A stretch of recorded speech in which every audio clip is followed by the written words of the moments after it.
पाकिस्तान गुज़श्ता बरसों के दौरान मालियात के इंतजाम में कभी भी अच्छा नहीं रहा है, जिसे बीन अल-अक़वामी मालियाती फंड या IMF से मुतअद्दिद बेल आउट लेने पड़े हैं। 5,968 से पाकिस्तान ने IMF के 23 बेल आउट पैकेज मौसूल हुए, जो कि दुनिया के किसी भी मुल्क के लिए सबसे ज्यादा है, और अब वो बेल आउट नंबर 24 की तलाश में है। ये 3 सालों के दौरान पाकिस्तान को $7 बिलियन का कर्जा देगा। ये अमले की सत्र का मुआहदा था, जिसकी हतमी मंजूरी अभी भी IMF के एग्जीक्यूटिव बोर्ड से दरकार थी, लेकिन मंजूरी में ताखीर होती रहती है। ये पहले अगस्त और फिर सितंबर के शुरू में शेड्यूल था, और अब ये इस महीने की 18 तारीख तक आ सकता है। अगर ये बिल्कुल आता है तो ये कोई तयशुदा डील नहीं है, और उन तमाम ताखीर ने इस्लामाबाद को परेशान कर रखा है। हुकूमत ने पाकिस्तान के नायब वजीर आजम इसहाक डार की जानिब से हफ्ते के आखिर में दिए गए एक बयान पर तनकीद शुरू कर दी है, और मैं उसका हवाला दे रहा हूं कि गुज़श्ता 2.5 सालों में IMF के साथ पाकिस्तान के तनकीदी मुज़ाकरात को सबोताज करने की कोशिशें की गई। जब पाकिस्तान डिफाल्ट के करीब था तो जोग्राफियाई सियासत चल रही थी। जब हमारा तकनीकी जायजा मुकम्मल हो चुका है तो मैं क्यों उंगली न उठाऊं? अब वो हमारा वक्त क्यों बर्बाद कर रहे हैं? इसहाक कोई नहीं है, वो पाकिस्तान के नायब वजीर आजम हैं।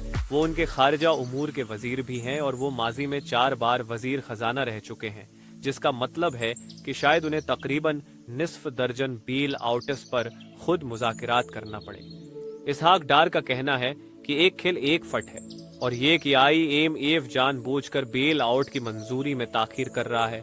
उन्होंने बमुश्किल ये कहने से बाज रहे कि IMF चाहता है कि पाकिस्तान नाकाम हो। अब IMF, जिसको आप जानते हैं, वो कोई फरिश्ता नहीं है। उसने पूरी दुनिया में अपने मसाइल का मुनसिफाना हिस्सा डाला है, लेकिन क्या कर्ज देने वाला वाकई पाकिस्तान की है? हुकूमत को गिराना चाहता है, जो कि कुछ दूर की बात है। उसकी आसान वजाहत ये है कि IMF पाकिस्तान के सियासतदानों से ऐसी रकम खर्च करने पर नाराज है जो उनके हैं। पास नई सब्सिडीज जैसी चीजों पर नहीं है, या मुल्क के पावर सेक्टर जैसी अहम सनातों में कर्ज पर काबू पाने में नाकामी पर, या शायद IMF सिर्फ ये चाहता है कि इस्लामाबाद उस पर कायम रहे। दूसरे कर्ज दहंदगान को कुछ मौजूदा कर्ज पर रोल करने जैसी शराइत पर इत्तेफाक किया। दूसरे कर्ज दहंदगान जैसे चाइना कर्ज पर रोलिंग का मतलब है आपकी अदायगियों में ताखीर करना या गुफ्त व शनीद करना, अपने कर्ज की शराइत पर दोबारा गुफ्त व शनीद करना, क्योंकि आप अदायगी करने से कासिर हैं। IMF के बेल आउट नंबर 24 के लिए ये पेश की शर्त थी, लेकिन पाकिस्तान चीन जैसे ममालिक को अपना कुर्जा उतारने के लिए राजी करने में कामयाब नहीं हुआ, तो IMF बोर्ड ताज़ा तरीन बेल आउट की मंजूरी क्यों दे? लेकिन शायद इसहाक डार दरस्त हैं कि वाकई सबोताज करने की कोशिश हो सकती है। IMF का माहिदा ताहिम तखरीब कार बीन अल-अक़वामी मालियाती फंड नहीं, बल्कि खुद पाकिस्तान के गैर जिम्मेदार सियासतदान हैं, जो मुल्क के तवील अलमदती इस्तेहकाम पर सियासी फायदे को तरजीह देते रहते हैं। उसके बाद IMF के खिलाफ जोड़ तोड़ एक मुख्तलिफ मजे पर चला गया।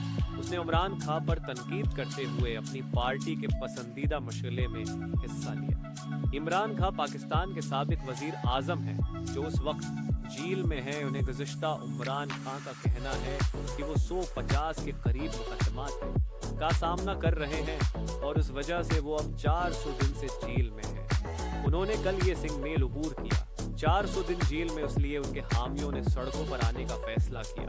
कल इस्लामाबाद में एक जबरदस्त रैली निकाली गई, जिसमें हजारों लोग जमा हुए और उन्होंने अल्टीमेटम दिया। पाकिस्तान को IMF के बेल आउट में ताखीर से माशी बहरान का सामना है, और अब हुकूमत सियासी तातल के लिए कमर बस्ता है। उन्हें इमरान खान को रहा करने के लिए 2 हफ्तों का अल्टीमेटम दिया गया है। वो शायद ऐसा नहीं करेंगे। हम आने वाले हफ्तों में झड़पें देख सकते हैं। क्या उसके बाद मुआमलात बदल जाएंगे, या पाकिस्तान के मसाइल मजीद बगड़ जाएंगे, या तो हम उसका जायजा लेंगे।